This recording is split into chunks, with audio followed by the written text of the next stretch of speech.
The fight is not yours. You have to fight. When you hit the enemy, it should be death, not injury. You must be effective. Without inspiring the men, you can't do the type of activity that is expected of a soldier.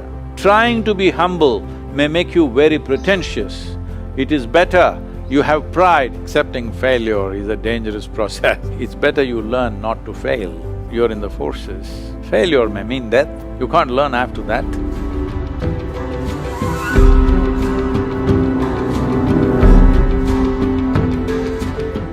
Namaskaram. Namaskaram to all of you. It's a great privilege and honor to be talking to the bravest men of Bharat. Namaskar, Sadhguru. On behalf of Air Vice Marshal Pawan Mohe, Vishesh Seva Medal, Commandant, College of Defence Management, I extend a very warm welcome to you for this interaction with officers and ladies of the College of Defence Management. It is indeed my honor to conduct this evening's session on the topic of engineering for combating adversities. Adverse circumstances and situations are an integral part of a life for a soldier and their families.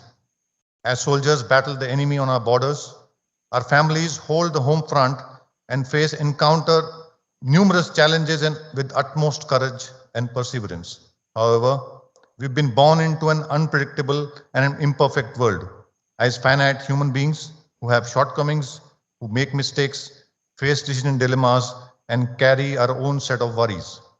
There is much to contend with, and our ability to handle adversities is limited. While our unabated inquest to seek answer continues, we are indeed proud and privileged to have amongst us honorable and respected Sadhguru, a yogi, a visionary humanitarian, and the most widely followed global spiritual leader. In 2017, Sadhguru was conferred the Padma Vibhushan, one of India's highest civilian award accorded for exceptional and distinguished service. Sadhguru bridges the gap between known and the unknown, enabling all to explore and experience the deepest dimensions of life, which give us an insight into the finite energy and delight that makes up the universe. Without any further delay, I would now address the first question to respected Sadhguru. Sadhguru, as per the karma theory, karma is accumulated impression of past activity, either of thought, emotion, or physical action. During operations, as a professional soldier, I am expected to obey the orders of my superior authority, as also resort to actions which may result in injury or death of another human being. Which karma account will have to enter this transaction? Mine, my superior military authority, further senior commanders, and the upward list could go on. Could you please throw some light on it? Namaskaram. My utmost respects to all of you, brave men, and above all your families who bear the brunt of your bravery in many ways, of daily living in suspense and anxiety about your well-being. So I bow down to all of you for this. See, when it comes to a fighting force, well, you did not start the fight. When you hit the enemy, you are not hitting for personal pleasure. You are fulfilling a larger purpose.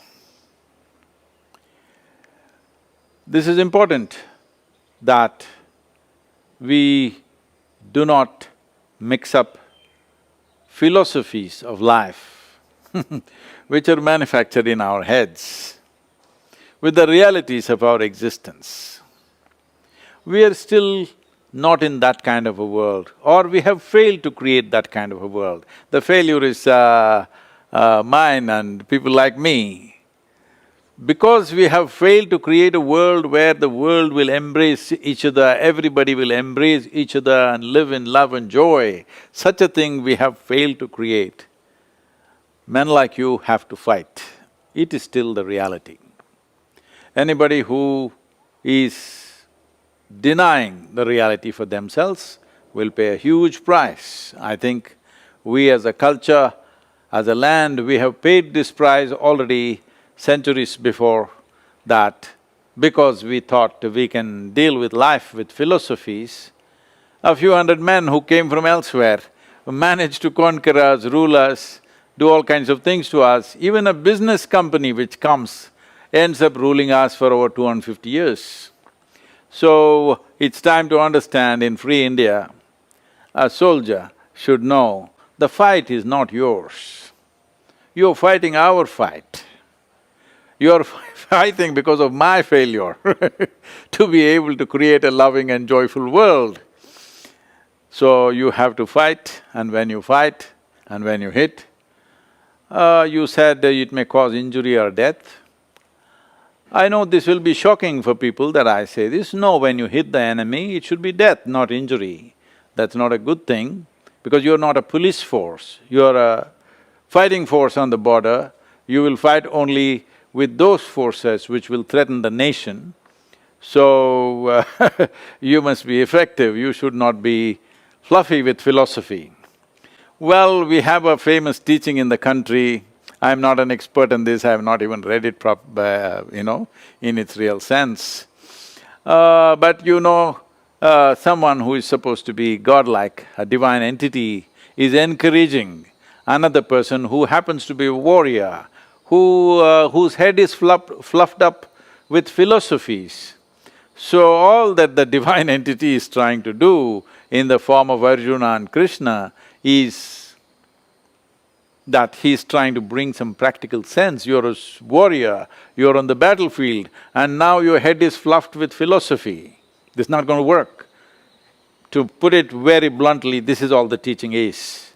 Because your actions have to be relevant for the situations in which you exist. If you go into the battlefield and you don't hit the enemy the way you should, and you come back with your karmic stuff, your karma in a nice flowery way, this is very bad karma because nation's resources are being wasted and the possibility of what it could bring to the country is another thing. So it's very, very important that we need to understand there is an existential situation, there is a psychological and emotional situation, and there is a social situation. These are all not the same things. So, a fighting force handles a certain existential reality that still human beings have not come to this point where they can hold hands and live joyfully with each other. We've still not come there. Hope we get there. It's an ideal, but it is not something that we will see immediately. It is going to… I don't know how long we will take, but we should not give up the ideal, but till then, we have to manage the practical as it should be. The next question, Sadhguru. As we grow up in the armed forces, sometimes the circumstances around us compel us to take autocratic decisions. Over a period of time, these become rigid habits which some of us unknowingly display in form of arrogant behavior. While professional competence and ambition is necessary to climb up the ladder, one important quality of humility continues to be ignored as too many leaders think that they can't be humble and ambitious at the same time. Could you please highlight the importance of humility for any leader and how do we develop this essential skill? So, that means somebody is trying to be a commandant even at home with the family. I think by now you should have discovered it doesn't work. Well, this habit of giving orders should not become a habit. It is important. Once again, I stress, in a fighting force, which is not a normal kind of social situation where we can sit down and debate about everything. No, once a leader says something, others, whether it makes much sense to them or not, sometimes they just have to do it because there are moments in our life, there are situations when we are in intense activity where there is no room for debate. Debate should happen elsewhere. There cannot be a debate on the battlefield. Again, I'll go back to Kurukshetra, this is a debate on the battlefield. If you take up the Bhagavad Gita and read, I don't know how long it'll take to read that 18 chapters because I have not, but I believe it'll take at least 4 or 5 hours. So if you stand with your enemy army standing there and for 4-5 hours if you're debating, you know what is your fate. So that's exactly what Krishna is just trying to tell Arjuna, this is not a time to debate. So officers have to even if that is not their natural way, they have to be a certain level of command and force, otherwise those situations won't work. But if you try the same method everywhere, it won't work either. About humility, see what a leader needs is, he needs integrity first of all.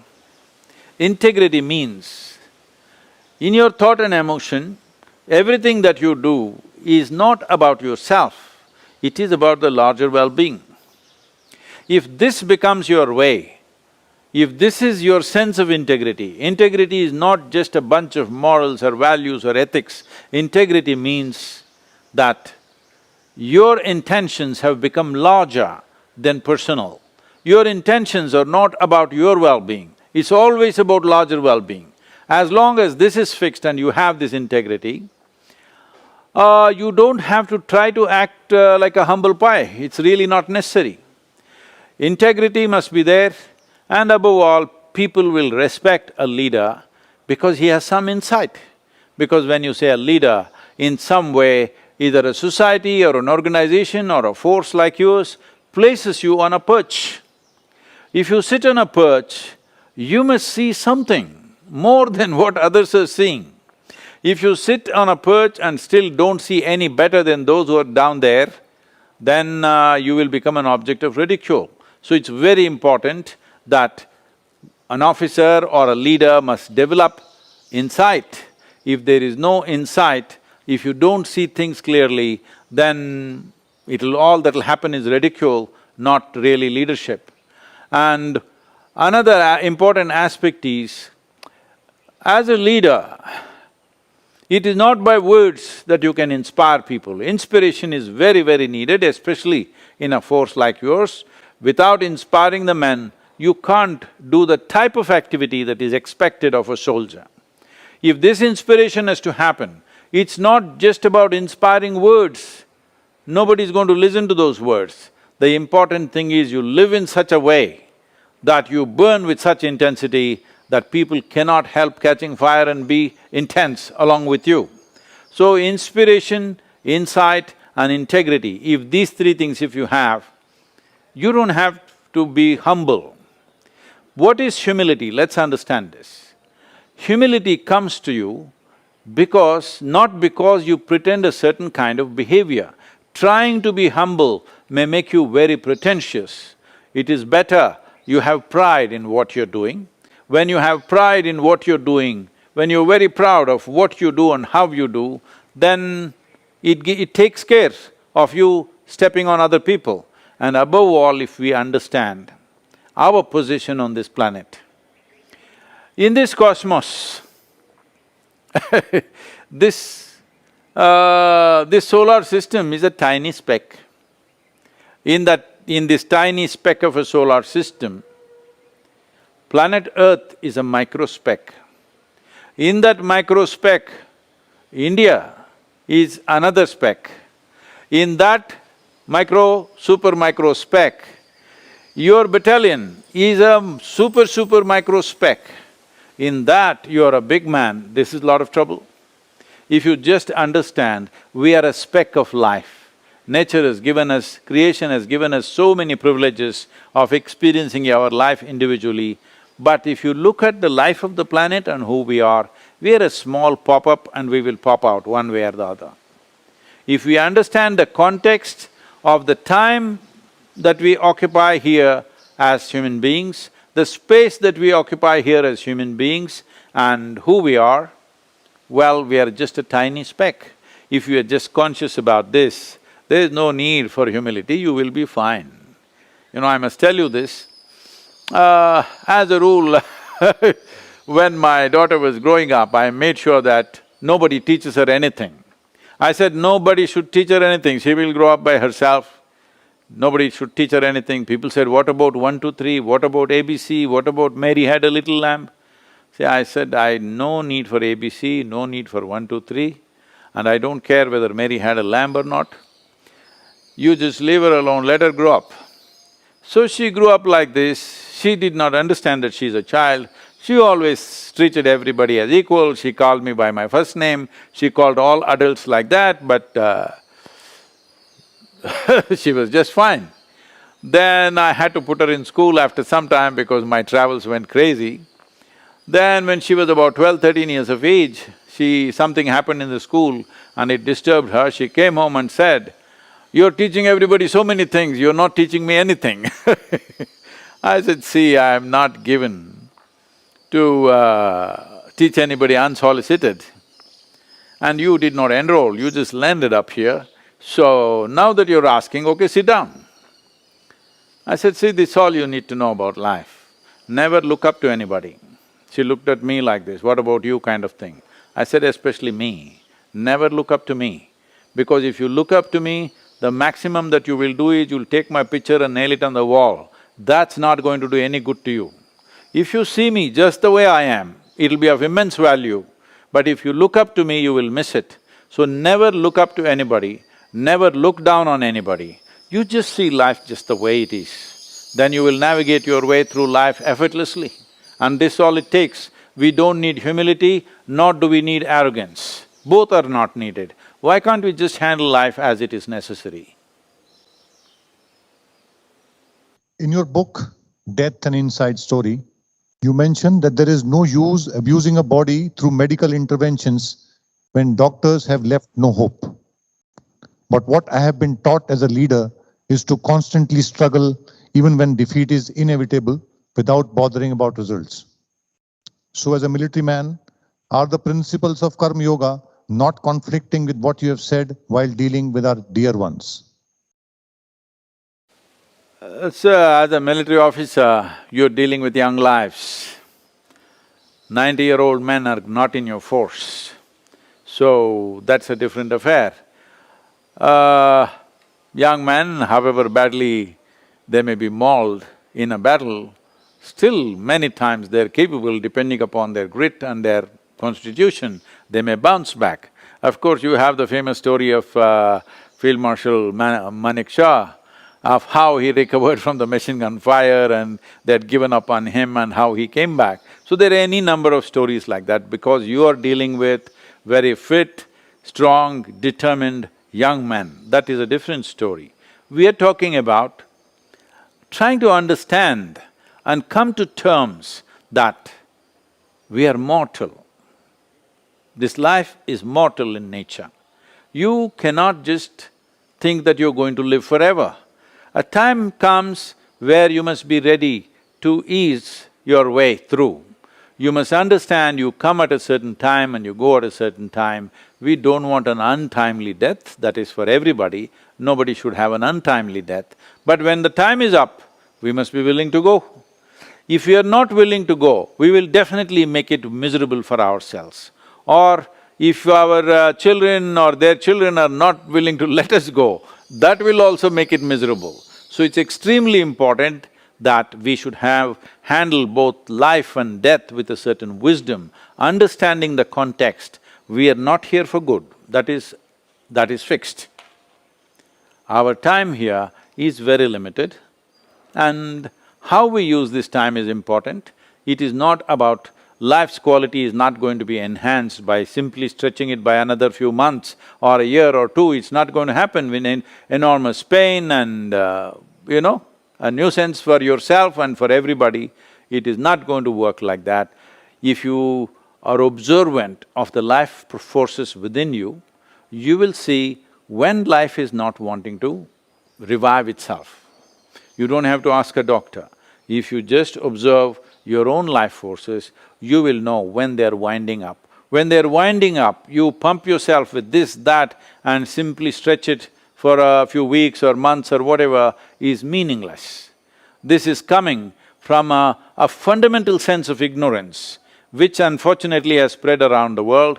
But in this country, always when people came to a certain sense that, life is winding up, they would simply sit in one place and go on water diet and slowly go quietly peacefully, not stuck up with so many tubes and needles. That's not the way to go. It's very important that we live well and we also die well. And not only die well, because death is the last act that we perform in our life. It's important we die in style. It's very, very important for I know this may sound morbid to people. There's nothing morbid about our mortality. That is a fundamental reality of our existence. Only if we are conscious of this reality will we plan and enact our life in as beautiful a manner as possible. Sometimes life puts you in a situation where you can't help being a certain way. Leave aside being right or wrong. The way I think and perceive is my way of doing things, but it may not be right for others. Who decides then what is the right way? And if there is one, what is the right way? See, people who think in terms of right and wrong are too absolutist about life. Life is not about absolutism. It is all one inside the other, in the sense creation and creator are wrapped into the same thing. Here we sit here, this very body has been created from within. So this piece of creation and the source of creation are mixed up. Or let me come to a more mundane example. Right now, if you look at it logically, see, this right and wrong is because we have a linear way of thinking, looking at everything in terms of cutting it to pieces and say, okay, this and this, black and white, A and B, like this. So right and wrong. Let's say man and woman, male and female. See, right now if I ask you a question, are you a man or a woman? Well, whichever one you are, you will say that. This is absolute. I'm a man, I'm a woman is very clear. But how did you come here? Because a man and woman came together, you're here. So just because you're a woman, does it mean to say your father has made no contribution for you? Or just because you're a man, does it mean to say your mothers have made no contribution for you? Well, you are a mix-up of man and woman. On the surface, you are just a man or just a woman, but deep down, you're both. Because how can you say that your mother or your father doesn't exist within you? They do. So, this what is right, what is wrong, people who think they are doing the right thing are always the cruelest and the most horrible people. Because a whole lot of people who think they are empowered by a divine authority, they have done the cruelest possible things in the world. So please do not think in terms of right and wrong. Our actions have to be appropriate to the situations in which we exist. What we did 1,000 years ago, thinking it's right, won't fit into today. You're right now seeing in Afghanistan, what they're doing right now might have been easily accepted 500 years ago or 1,000 years ago, though it's horrible anytime, that's a different matter. But in today's world, it's horrific.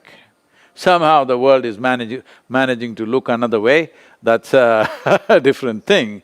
But it is not about right and wrong, it is about appropriateness of our existence in a given situation when we act. Any action we perform, we must know the consequence of this. My actions, will it bring well-being to myself and everybody around me? If this one thing, if you hold it within you, you don't have to worry about what is right and wrong. As long as your volition is inclusive, your intentions are inclusive, everybody's well-being is included in your intention, if you just fix this one thing, you don't worry about right and wrong. Do what is appropriate to a given situation. There is a there is a wonderful, like a parable kind of thing, how Vishnu handled this. So, he had two wives. One is Lakshmi, another is Alakshmi. Lakshmi means wealth and money, Alakshmi means poverty and lack of wealth. So, between them a competition arose and then they encountered him one day together and they asked, which one of us is more beautiful? So Vishnu looked at it, he knows whichever way it's trouble, whatever he says is going to be trouble. He looked at Lakshmi and said, See, when you are coming, you are most beautiful. To Alakshmi, he said, when you are going, you are extremely beautiful. This is appropriate action, not right and wrong. So, what kind of… do not judge people by their actions, because what is the intention, what is the volition is important. Can I tell you a joke, Colonel? Hello? Please, Sadhguru, please. No, because you guys are all so serious, I'm just wondering if a joke is allowed. So it happened one day, Shankaran Pillai went to the post office and he had a huge heap of pink-colored envelopes and he bought a whole sheet of stamps and he was sticking the stamps on this pink envelope, spraying perfume and keeping it on one side to mail. The postmaster saw this and said, "Hey, what are you doing? What are all these letters?"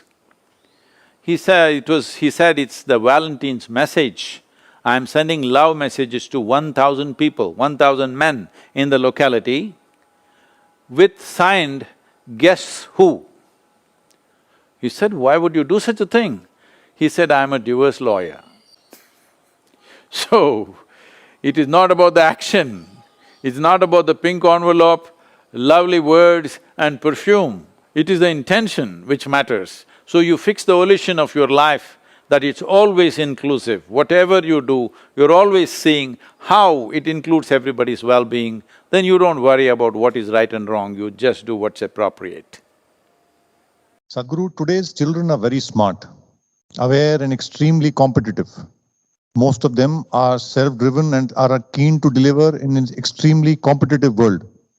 The only issue I see is that they are so obsessed to achieve success that they are not able to accept failure in any situation. Failure, they say, is a greater teacher than success. How do we teach our children to accept failure and learn from them? I feel accepting failure is a dangerous process. You may get used to it. I know there's a whole lot of talk going on everywhere in all management schools, you can learn from your failure. I would say it's better you learn not to fail, because it depends what you're doing. You're in the forces. Failure may mean death. You can't learn after that. So it's extremely important that we should learn not to fail. But our idea of success has to be little engineered properly, because now our idea of success is about being better than somebody. Our idea of success is about a certain kind of lifestyle. That is why there is so much anxiety about if some things don't work the way we planned. The important thing is, we must understand the most precious thing in our life is life itself. There's nothing else we have.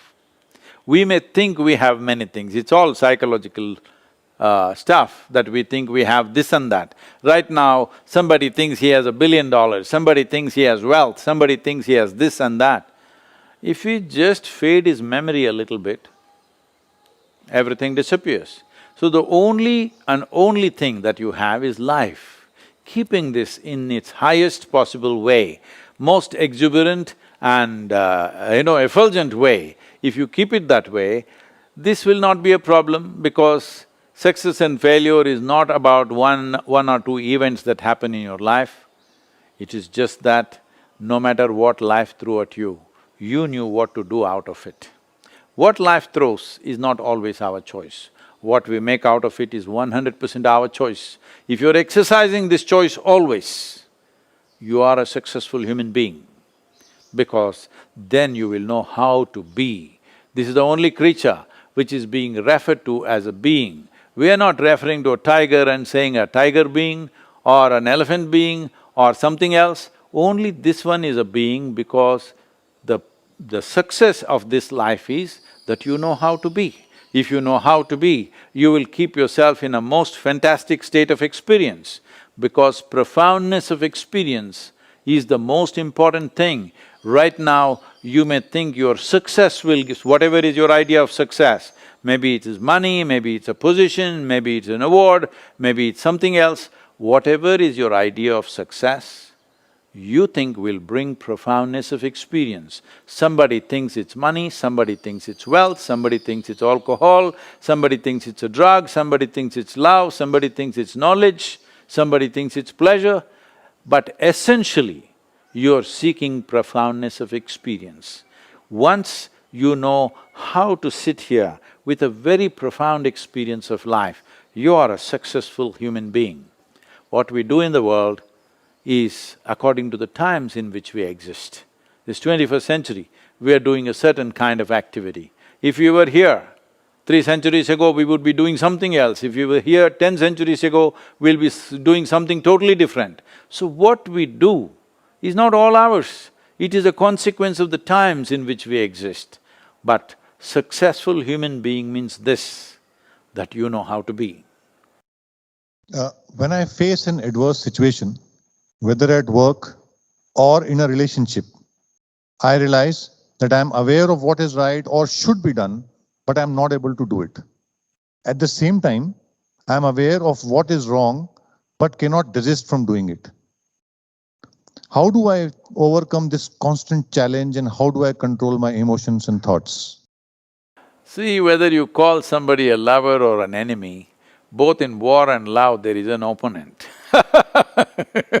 How you deal with them is different, but there is a bit of a… you can call it a tango or a battle, but there is a certain dynamic. In both, you need some skill and some capability, otherwise it won't work. So, this aspect of life is being dragged into all kinds of things. One fundamental reason is, whether it's our career or our business or our relationships, we are trying to milk happiness out of it. The moment you attempt this, those your loved ones will slowly turn into your enemies over a period of time, because that's how it works.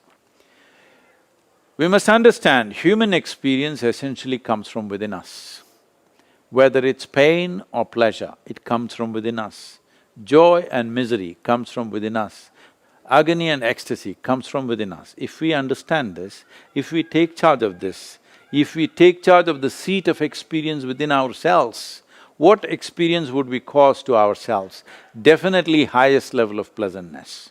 So if you being joyful and loving is not enslaved to anybody, you're joyful and loving by your own nature, then every relationship will work well. Whatever sort of relationships you make, everything will work well. Whatever is your career or your business or your activity in the world, you will do it to the best, because there is substantial medical and scientific evidence today to show you that only when you're in a pleasant state of experience, your body and your mind will work at their best. For you to succeed in this physical world, this is all it takes, that you must have a few brain cells working properly and 4 limbs to do the things that you have to do. Without getting your body and your brains to function according to your needs, you will not be successful. You will only be successful sometimes by default or by accident. That is not a good success, because that success creates anxiety. It's very important, your success is rooted in your competence, your success is figured out in your mind. If this has to happen, it's very, very important that you're in a pleasant state of experience. That is, there may be many problems and issues outside, but you are never the issue in your life. This one thing you must take care, especially because India's safety and well-being depends on you. You should never be the issue. I know there are many issues. For everybody there are. For you, the issues are of a different nature, which could threaten life and it could mean life and death, but you should never be the issue. But right now the problem is, in most human beings' lives, their own thoughts, their own emotions are the greatest impediments that they are facing. If you just cross this one thing, you will see every human being will be able to perform to their fullest level, find expression to their fullest level. This is the whole science of inner engineering, how to make sure that you are not the problem in your life. Never ever, I am the problem in my life. There are various situations, We will do everything to the extent we can. What works, works, what doesn't work, does not work, but this one is never the problem. This is something every human being must do. This is our mission, to make sure human beings are not tripping on their own feet. Back to karma theory, Sadhguru. With the progress in medical sciences, the life expectancy of every individual is increasing, but the pain, diseases, and medical sufferings are also increasing day by day. Do we call this karma that we have to suffer in the human life? Why do some small infants suffer from such dreaded diseases? Or is it punishment of my past karma? Why should one stay on even after completing one's responsibilities, which usually ends when children find their jobs and settle down? Oh, don't do that, please. These days children find jobs by 18, 20. Well, first of all, karma is not a theory and it is not a punishment and reward system in the world. Karma is a self-recording process. Every experience that happens to you, every perception that you have, this system goes on recording so that a large part of your life need not be thought through every moment. A large part of it, which is motor functions and physical world, can be handled automatically. When I say automatically, see for example, you can walk. But do you remember when you were probably 18, 20 months old, when you tried to walk, how difficult it was? Because on two legs, walking on a round planet when the planet is spinning like this is not an easy thing to do. If you look at the physical laws involved in walking, a human being walking on two legs, it is too complex. If you try to understand it, it's an enormous amount of physics, it's crazy. But today, you can just get up and walk without thinking. But if you start thinking, okay, I must put the right leg first, then the left leg, left leg, you will be confused, you won't know how to walk. So walking is not a simple thing, it's a phenomena actually. Walking on two legs, because as far as nature is concerned, to put a four-legged animal on two legs, it took millions of years of research and development. You can call this evolution, but essentially it's research and development. Creation is doing research and development on this planet to put a four-legged animal on two legs, you know how long it took. But today you can just do it effortlessly because all your life you've done it. So, karma, this is all karma. There is genetic memory, there is evolutionary memory, there is conscious and unconscious levels of memory, articulate and inarticulate levels of memory. So this whole body is memory, all right? See, right now, you may not remember how your great-great-great-grandfather looked like, let's say 10 generations ago. But his nose may be sitting on your face right now, exactly like that. Your skin color, the skin tone, how your forefathers were 1,000 years ago, your epithelial cells still remember. No way to confuse them. So, this what you call as myself, this whole framework of a human being is a consequence of a certain amalgamation of memory. So these memories are allowing you to function, this is your karma. Without this memory, you wouldn't know one thing from the other, all right? You just wouldn't know one thing from the other. So karma is not a concept, karma is not a punishment and reward system. It is just that you exist only because of your karma. But it is like you build a karmic stage upon which you're supposed to do your drama. But if your karmic stage is not firm, if it is like quicksands, now you try to dance on it, you will sink into it. This is all the problem is. Your karma is not conscious, it is simply happening in a compulsive and instinctive manner. This simply means your research and development that's gone into you, you're wasting. If you are any other creature, you functioning instinctively and compulsively was all right. Once you become human, you are supposed to function intelligently and consciously. For any human being, this is important in every aspect of life, but particularly for a soldier, it is super important because it's question of life and death, that you are conscious and you function intelligently. You don't do compulsive, reactive things, because then you will do what your enemy wants you to do. Very easily they can get you into a reaction. So this is extremely important for all aspects of life. Karma is not a problem. You exist because of your karma. You don't suffer because of your karma. You suffer because you react to the karma. Or you're reacting to your own karma, or you're reacting to somebody else's karma. It is in reaction that you suffer.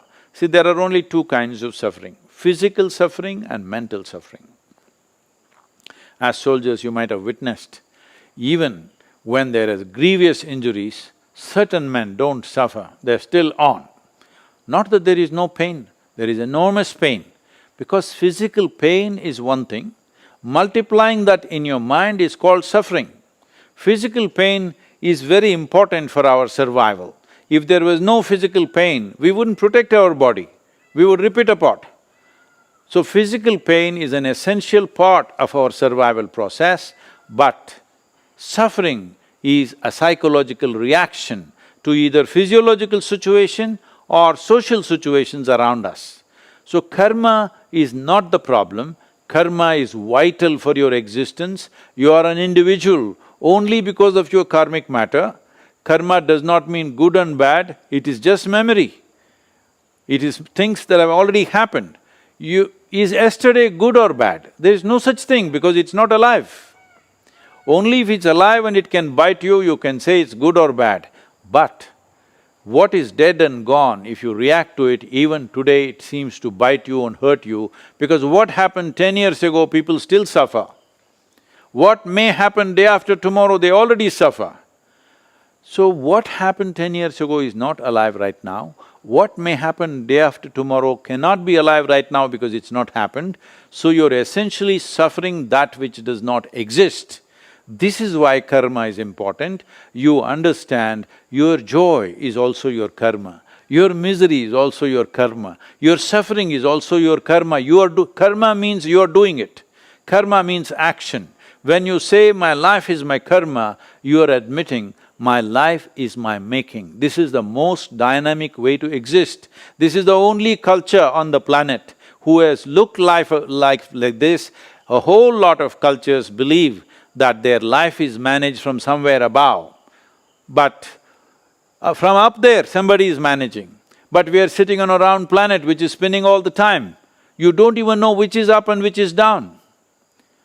In this cosmos, is it somewhere marked this side up and this side down? There is no such thing. You do not even know what is up and down. How come you know who is up there or who is down there? So these are childish, soulish that you create in your mind. Karma is a very dynamic, adult way of looking at life. This is my making. Right now, I am joyful, this is my making.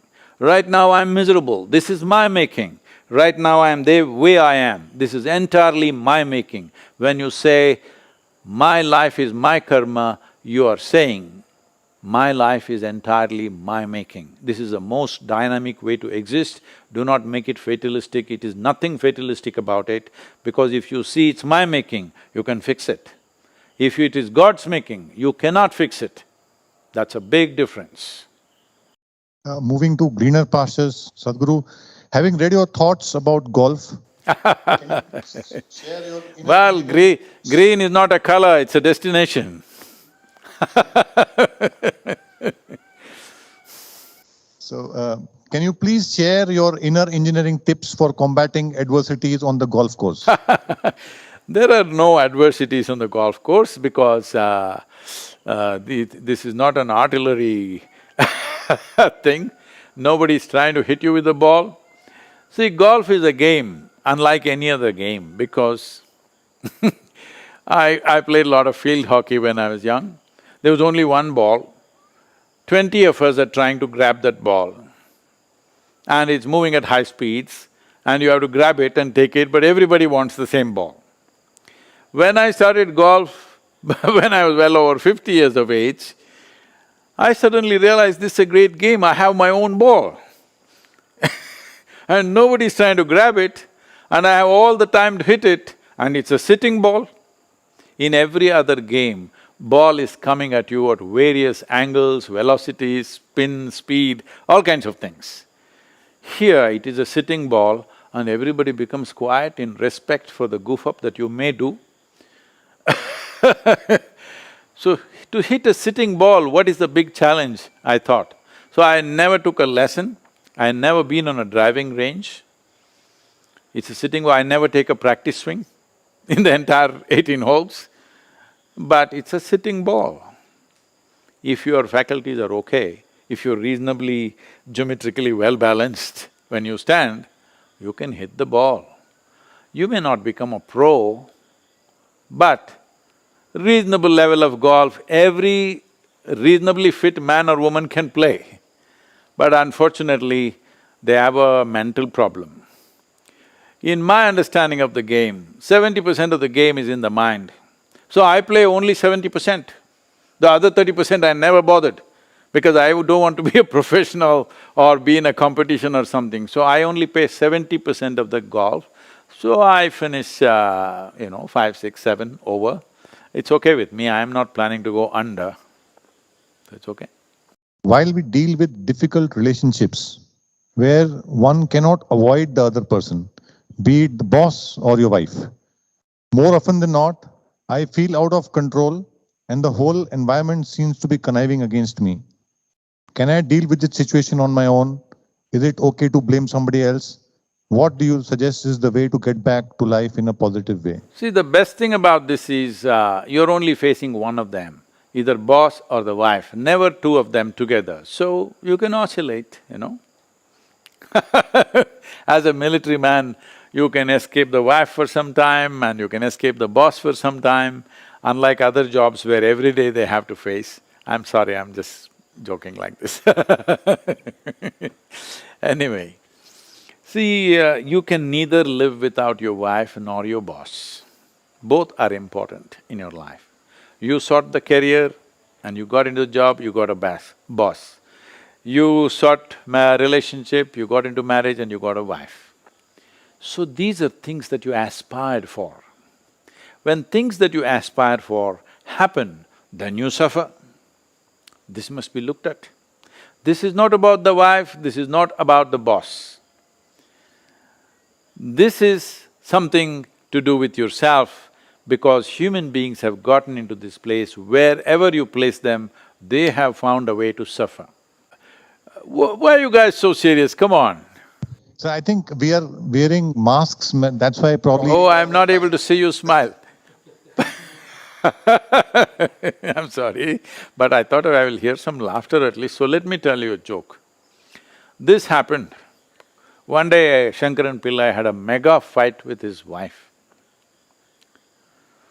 Then in a fit of fury, he left the home and walked away in the evening. He loitered here and there just outside the town, he was moving around not knowing where to go, what to do. Going back home immediately was not palatable.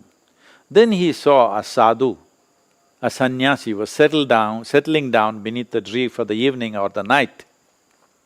He looked at him and he seemed to be very well organized and absolutely no issues. Under the tree, he seems to be perfectly fine. Then he went to him and said, "Sadhu Maharaj, बीवी बहुत परेशान दे रहा है, कुछ सुलभ उपाय है तो बोलो." The sadhu glared at him like this, "बेवकूफ, सुलभ उपाय है तो मैं क्यों साधु बन के यहाँ बैठ रहा हूँ?"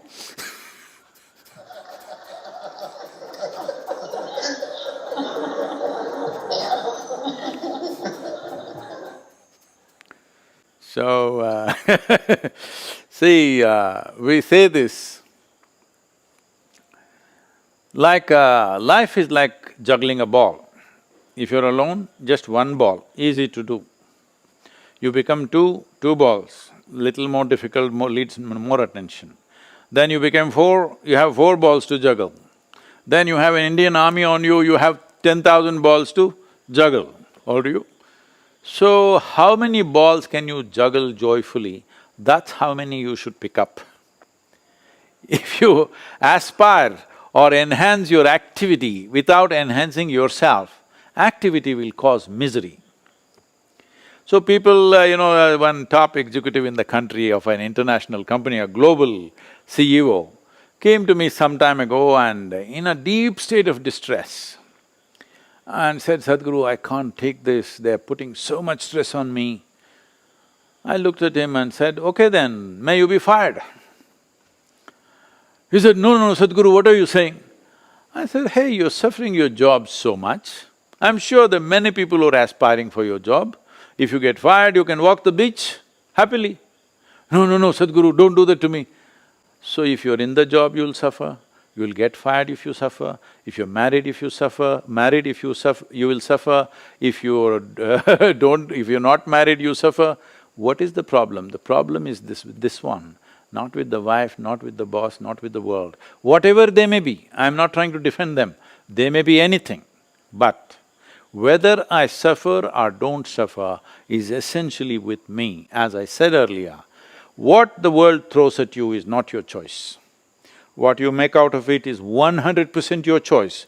This is what karma means. When I say my life is my karma, wife is somehow, boss is somehow, the world around you is somehow, all kinds of nuisance happening. But I keep this one the way I want. You may I know you face different kind of enemy, but we face all kinds of people every day. People that I've never met, that I do not know, they have they're spewing venom on me on daily basis. I don't know from where that venom comes, maybe it's just extra protein in their body, I don't know. But they go on endlessly, doing all kinds of things, putting all kinds of obstacles to everything that we do. Everything that we do is inclusive for larger well-being, but they don't like it. There are people campaigning right now against me today that tree planting is dangerous. Okay. Your existence itself is dangerous. So, what people do to you, what the world does to you, this is how it is. What do you want to do to yourself? That is in your hands. This is your karma. This is what it means by saying, my life is my karma, means the way I am is 100% mine, nobody. Nobody can decide how I will be right now. It's me who decides how I am right now. If you decide how you are right now, will you keep yourself blissful or miserable? If you can answer this one question, all of you. Sadhguru, how do you relate the concept of Shiva and yoga? Well, right now most people's understanding of Shiva is from the calendar images. These days I see particularly, I think it's both North India and South India, but I think it's more in the north. They are making Shiva look like a chubby, sweet-looking man, okay? No mustache, no beard, nothing, sweet-looking baby-like man. No, if you look at the stories, he is one of the most athletic gods that you can think of. And above all, wherever you see him, he is sitting in yogic postures, he is the yogi, he is a yogi and he is the first yogi. So the reason why we remember people for thousands of years is because of their contribution to us. See, we must understand, all of us are self-centered human beings. Right now, we will remember somebody with great affection, love or devotion simply because of the contributions they've made to our lives. Along with Shiva, many others might have lived on this planet, but who cares whether they existed or not? We don't think about them, it's only a few human beings that we revere because of the contributions he has made to us. What is his contribution, Adiyogi's contribution to us? Because he was a yogi and people had never seen one like that before, they called him Adiyogi or the first yogi. So what is his contribution? His contribution is he explored the mechanics of life like it has never been done before, nor has it been done after. 112 ways in which a human being can attain to the highest, ultimate level of liberation and well-being within oneself. 112 different ways of exploration. So these 112 ways were taught to the 7 yogis who are today being referred to as the Saptarishis and also Devi Parvati. These were the 8 people who became beneficiaries of this knowledge. From there, it has come down with various distortions and various interpretations, but fundamentally the science of yoga. What the science of yoga means is, see, he is like over 15,000 years ago, but probably only now, for the first time, the world is getting ready for him.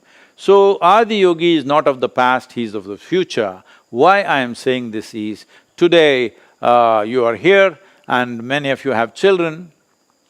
You clearly know that with your children, unless you say something logically sensible, they're not willing to take it from you. Even if you happen to be a very loving, doting parent, still they don't take it from you. Is that so? Are you seeing this? Because for the first time in the history of humanity, the human intellect is more cultivated in maximum number of people than ever before. This is the first time that such a large percentage of humanity is beginning to think logically, otherwise it all went by belief. So only when people start thinking logically and looking at life logically, a scientific approach to human well-being is a possibility. Otherwise, the way we have handled our well-being is by looking up. So you look up and think something will come from there and make you well. When it doesn't work, people will say, don't worry, you will go to heaven and there everything will be well. Now you ask the youth, do they want to go to heaven? They don't want to go to heaven, it's a very sensible population. For the first time, we understand that this is the place to live, not another place, somewhere else. The idea that there is a better place to live elsewhere than this itself is a crime. This is the place to live. And how do you know, what proof do you have that this is not heaven? This is heaven, but you're messing it up. So a time has come when everything has to be logically correct. That means instead of handling our well-being through belief system, through philosophy, through ideology, through all kinds of cranky things, now we have come to a time where we want to address our well-being in a scientific manner with tools and technologies for well-being. This is what he gave over 15,000 years ago. But all these years, all we did was largely, not everybody, there has been a whole yogic culture in this country. It is only in the last 500 years it's kind of diminished. But except for a segment of the population, all others just worshipped him. He did not ask for worship. He did not behave in such a way that he demands worship. He is simply there, giving these tools for transformation. For those who used it, it worked. So a time has come where populations on the planet are more ready for a scientific approach to human well-being and using technologies for well-being. Time has come, so in many ways, Adi Yogi or Shiva is not of the past, he is of the future, because it is not a philosophy, it is not an ideology, it's not a belief system, these are technologies for well-being. And this is definitely the way for the future generations, everywhere in the world.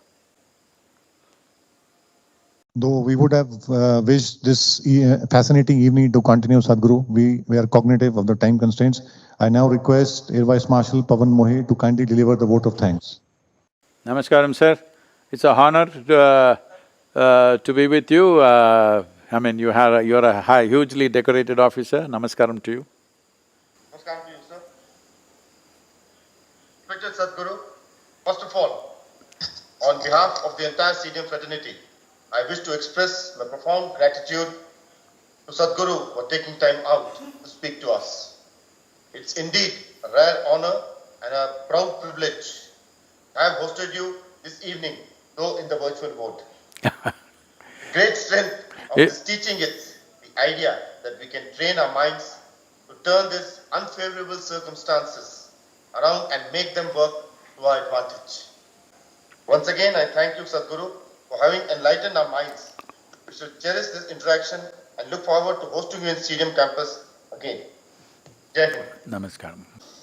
So, clapping for them.